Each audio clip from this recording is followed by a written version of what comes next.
C'est donc par l'est de l'île d'Hispaniola que le centre de la tempête Chantal, proche de devenir un ouragan, aurait choisi de poursuivre sa trajectoire dans la Caraïbe.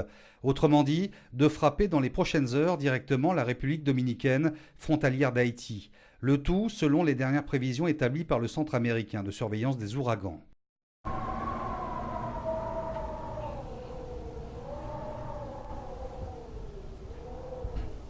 Les autorités dominicaines ont d'ores et déjà émis une alerte à l'ouragan, notamment sur la côte sud du pays, très touristique. Chantal génère désormais des vents moyens de 100 km/h.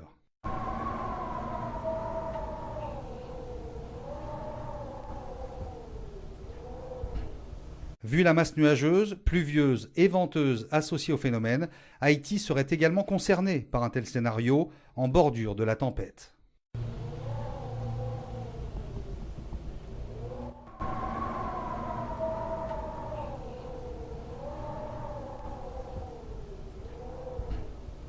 Le National Hurricane Center, depuis sa formation au large de la Guyane, suit avec attention le trajet du phénomène cyclonique, troisième baptisé de la saison, car invariablement, en confirmant une route ouest-nord-ouest, la tempête montrant des signes de renforcement pourrait finir sa course sur les côtes de Floride dès dimanche.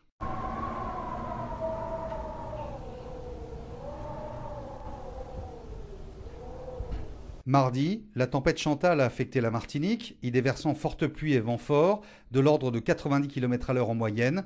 Près de 50 000 foyers ont été privés d'électricité en Martinique, essentiellement à cause de chutes d'arbres, alors que l'autre département français de la Guadeloupe, plus au nord, ne ressentait que de faibles effets périphériques.